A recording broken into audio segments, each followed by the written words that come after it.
정부가 올해 1차 추가 경정 예산안을 15조 원으로 편성을 하고 모두 19조 5천억 원 규모의 4차 재난지원금을 마련을 했습니다.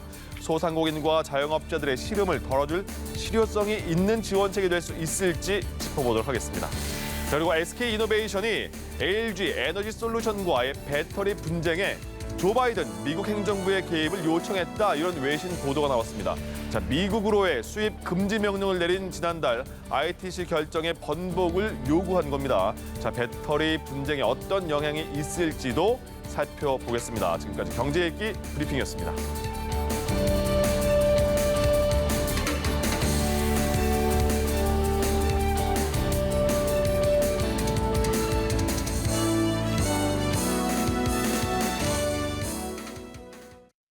네, 좀 더 자세한 내용은 김대우의 경제 읽기 김대우 박사와 함께 짚어보도록 하겠습니다. 네, 어서 오세요. 안녕하십니까? 네, 반갑습니다. 예. 네, 조금 전 들으신 대로 정부가 19조 5천억 원 규모의 4차 재난지원금을 편성을 했는데요. 먼저 전반적인 내용 어떻게 보셨습니까? 네, 정부가 국무회의를 통해서 4차 재난지원금을 확정했죠.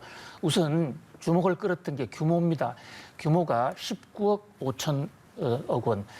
작년에 있었던 3차 재난지원금보다는 좀 적지만은 1, 2차 재난지원금보다는 숫자가 훌쩍 올라갔습니다. 예. 네. 문재인 대통령도 오늘 국무회의에서 자, 더 두텁고 더 넓게 짰다, 이렇게 강조를 했어요. 특히 이번 4차 대책은 지난해 연말 기승을 부렸던 코로나 팬데믹 제3차 유행, 거기에 따른 피해자들을 집중적으로 도와주는 데 초점이 맞춰졌는데요. 현재 정부 일각에서 이게 보편적 지원을 해야 되느냐, 선별적 지원을 해야 되느냐 문제로 좀 논쟁이 있었지 않습니까? 맞습니다. 그런데 일단 보편적 지원은 코로나 상황이 좀 뒤로 완전히 해소된 뒤로 미루기로 하고, 선별적 지원에 집중적으로 하되 그 금액은 조금 당초 예상보다는 좀 더 늘어난, 예. 그래서 두텁고 넓은 이런 형태가 됐거든요. 자, 이번 이번 지원안 19조 5천억 원, 크게 두 가지로 나눠져 있다고 볼 수가 있어요. 하나는 추경을 통해서 국회를 통과시켜야 되는 이 추경을 통해서 조달하는 게 15조.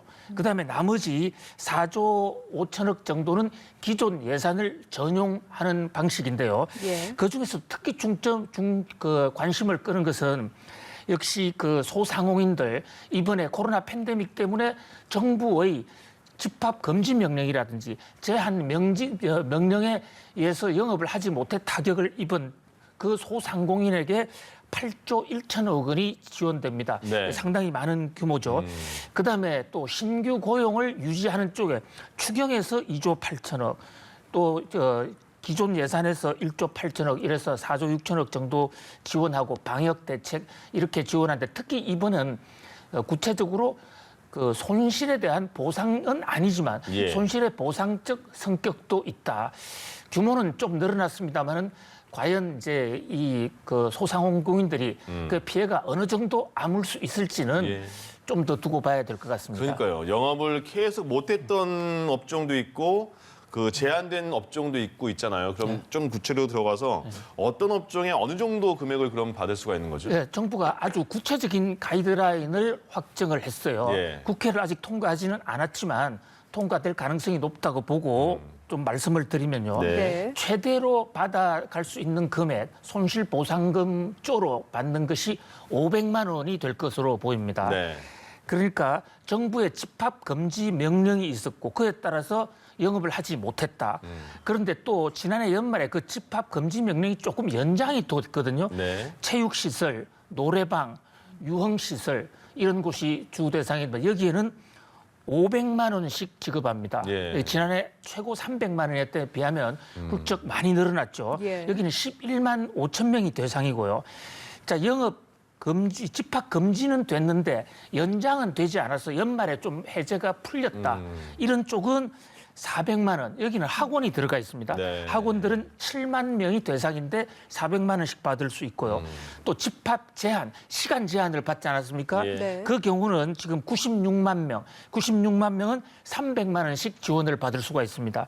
그다음에 집합 제한이나 어떤 집합 금지 명령을 받지는 않았지만 이 코로나 상황 속에서 매출이 감소한 일반 업종 매출이 20% 이상 감소한 곳은 26만 명입니다. 26만 명은 200만 원씩. 그리고 20%는 아니지만 조금 매출이 감소한 곳은 100만 원씩 지원을 받을 수가 있는데요. 네. 이게 243만 명이 됩니다. 이 매출의 감소는 지난 2월 25일 날 바로 지난 주말 부가세 신고를 마감했는데 그 상황에 따라서 전년 동기 대비 얼마 줄었나 늘었느냐. 단 여기서 전년 동기 때보다도 일반 업종으로서 매출이 늘어났으면 그 혜택 대상은 아닙니다. 네. 그다음에 이번에 특히 주목할 만한 것은 이 노점상들이라든지 예. 그동안 한 번도 지원을 못 받았던 그런 계층에 대해서 처음으로 지원이 이루어진다. 더 넓게 해주겠다는 문재인 대통령의 뜻이 반영이 된 것 같고요. 또 특고라든지 프리랜서 이런 쪽에 대해서도 직접 수혜가 되는 합해서 19조 5천억 원이 지원됩니다. 예. 지원 대상을 보니까 정부가 좀 꼼꼼하게 따져서 지원을 하려고 노력을 한다는 게 느껴지는데 또 눈에 띄었던 점이 전기료 지원도 있더라고요. 그렇습니다. 좋은 지적인데요. 사실 어떤 면에서는 매출이 늘어나고 안 늘어나고 이걸 떠나서 전기료 부담이 있는 데 있어서 그 때문에 어려운 상황을 겪는 소상공인들이 적지 않습니다. 네. 예. 정부의 집합 금지 명령이 내려져 있어서 영업을 하지 못했다고 하더라도요. 전기에는 기본 요금이라는 것도 있는 것이거든요. 그래서 이번에 정부가 전기 요금 최대 150만 원까지 지원을 하게 됩니다. 그렇게 되면 최고로 많이 지원받을 수 있는 경우가 650만 명이 650만 원까지 그렇네요. 지원받을 수 있고요. 네. 거기에 이제 또 금액의 다소를 떠나서 이번에 제4차 재난지원금을 조금이라도 받을 수 있는 총 지원 대상자는 690만 명으로서 작년에 1, 2차 지원보다는 대상자가 아주 크게 늘어났다고 볼 수가 있습니다. 예. 그 일자리에 대한 것도 여기 포함이 되어 있습니까? 그렇습니다. 이 정부가 그 영업 제한이나 그 집합 금지 명령 때문에 영업을 하지 못한 사람에 대한 지원뿐만이 아니라 네. 일자리 부분에 대해서도 4조 원 이상의 그 재원을 지금 확보를 했는데요. 책정을 했거든요. 예. 네. 그중에서 이제 추경을 통해서 2조 8천억, 또 기존 예산 전용을 통해서 1조 8천억. 이 돈은 주로 현재 고용을 계속 유지해주는 조건, 그 기업체에 지원하는 형식으로 해서 네. 고용을 유지하는 방식, 또 신규 고용을 창출하는 데 대한 지원, 또 정부 입장에서 청년청 또는 노인청들, 소외된 계층의 고용을 확대한다. 그래서 총 81만 명 정도가 수혜를 받을 것으로 보이고 그중에는 27만 명대는 일자리를 더 늘린다. 거기에 대해서 현재 4조 6천억 원 정도 예산을 책정을 했습니다. 그런데 이번에 국채를 발행하니까 나라 빚이 너무 많이 느는 거 아니냐 이런 목소리에 대해서는 어떻게 보세요? 그렇죠. 지금 현재 이 중소상공인들이나 일자리를 잃은 청년들 생각하면 돈을 더 줘도 예. 정말 모자람이 없겠지만은 예산이 제한이 있다 보니까 정부로서도 고충이 컸을 것으로 보이는데요. 네. 벌써 이번에 추경을 15조를 하지 않습니까? 예. 19조 5천억 중에서 15조 추경을 하고 그 15조 추경액을 돈을 마련할 길이 없기 때문에 약 10조 원, 그러니까 정확하게 9조 9천억 원을 적자 정부 채권을 발행합니다. 정부 채권을 발행하면 바로 그것이 국가 부채가 늘어나게 되고 예. 또 국가 부채 액수뿐만 아니라 증권 시장에 그 돈이 흘러 들어가서 기업으로 갈 돈을 국가로 빨아들이는 이른바 구축 효과, 크라우딩 아웃 현상을 발생시키면 시중에 자금난이 악화될 수도 있거든요. 네. 예. 그런 면에서 이번에 이 제4차 지원책으로 인해서 총 이제 우리나라 부채는 올해 그 1,000조에 거의 육박하지 않을까. 그리고 GDP 대비 비율도 48%를 넘었을 것으로 보입니다. 예. 그렇게 되면 불과 1년 반 전에 우리가 30% 되었거든요. 네. 한 200조 정도의 빚이 늘어나게 되는 그런 상황입니다. 예. 예, 알겠습니다. 주제에 넘겨서요. 네. 그 SK와 LG의 배터리 분쟁이 국제무역위원회죠. ITC의 결정 이후에도 좀 여진이 계속되고 있는 것 같습니다. 이번에는 SK 이노베이션이 백악관에서 개입해달라 이런 요청을 했다고 하던데요. 미국 언론들의 보도인데요. SK 이노베이션으로서는 아주 승부수를 던진 것으로 보입니다. 예. SK그룹의 배터리 만드는 곳이지 않습니까? 원래는 정유회사인데 최근에 배터리 부분 비중이 굉장히 높아진 SK 이노베이션이죠. 지난번에 이 미국 무역위원회 ITC 판정에서 LG의 기술 영업 비밀을 유출한 것이 인정이 된다. 그래서 LG에 패소하지 않았습니까? 패소함으로써 ITC의 판정 결과는 앞으로 10년 동안 미국의 무역 룰을 어겼기 때문에 미국에서 수출을 못하고 예. 또 제조용 원자재 수입도 하지 못한다 해서 SK가 큰 타격을 받았거든요. 그런데 이 미국의 ITC 규정은 ITC가 결정했다고 해서 그대로 법안으로 위반이 되는 것은 아닙니다. 예. 여기에 대통령이 서명을 해줘야 돼요. 60일 내에 서명을 하게 돼 있고 만약에 서명을 거부하거나 거부권 행사를 하게 되면 ITC의 제재는 효력을 상실합니다. 예. 바로 이 대목에 SK 이노베이션은 바이든 대통령을 향해서 큰 딜을 지금 시작했다 이렇게 볼 수가 있겠네요. 네.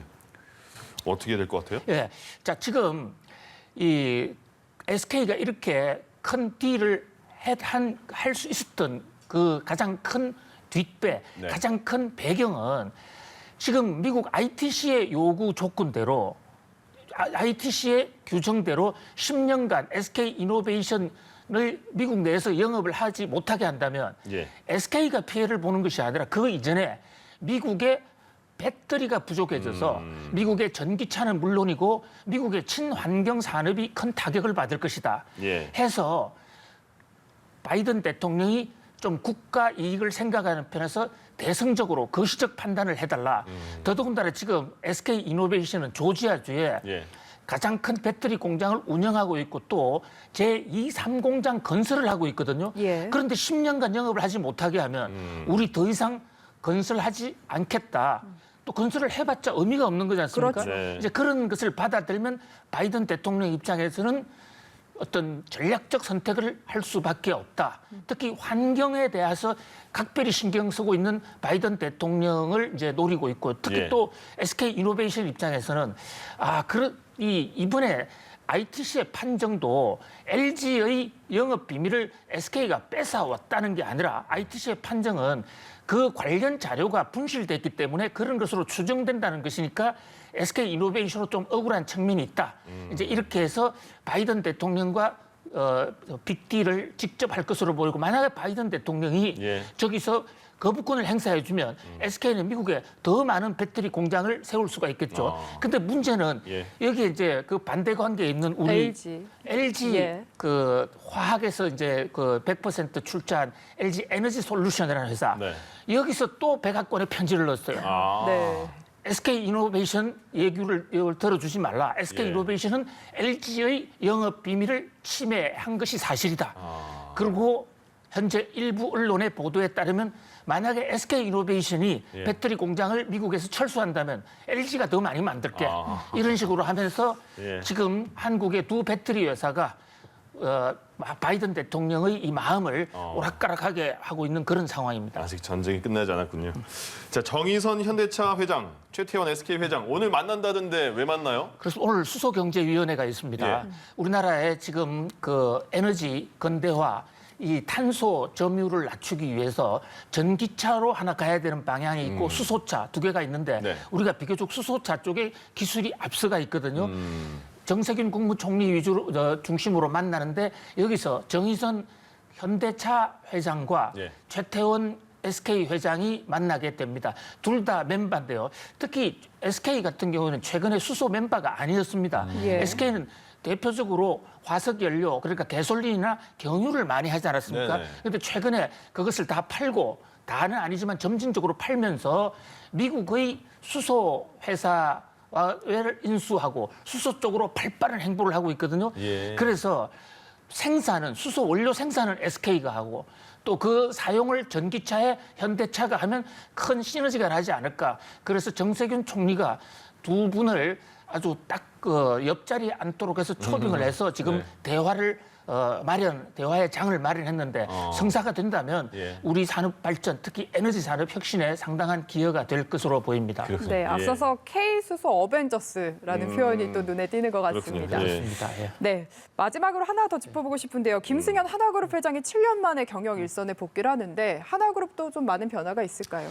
그렇습니다. 김성현 하나그룹 회장이 7년 전에 회사 자금 배임 횡령죄로 이제 사법 처리를 받았습니다. 예. 그렇게 되면 우리 특정경제가중처벌법상에 회사에 손해를 끼친 그런 경우에는 형이 확정 이제 실효가 된 이후에 5년간은 회사에 일을 하지 못한다. 네. 이런 규정이 있지 않습니까? 예. 그래서 집행유예 기간 플러스 5년 이러다 보니까 오랜 기간 동안 이 한국 화약을 떠나 있었어요. 예. 물론 뒤에서 아들을 통해서 간접적으로 또는 네. 전문 경영인들에게 의견은 주고 했지만 예. 그러나 이번에 주총을 통해서 7년 만에 드디어 이제 임원으로 돌아옵니다. 그런 만큼 이제 본인이 앞으로 이 한화를 어떻게 키워야 될 것인지, 특히 한화가 최근에 친환경 에너지 쪽에 한화 솔루션이라든지 듀셀 또는 우주에서 승부를 해보겠다 해서 네. 항공우주 쪽에 역량을 집중시키고 있지 않습니까? 예. 실제 오나이고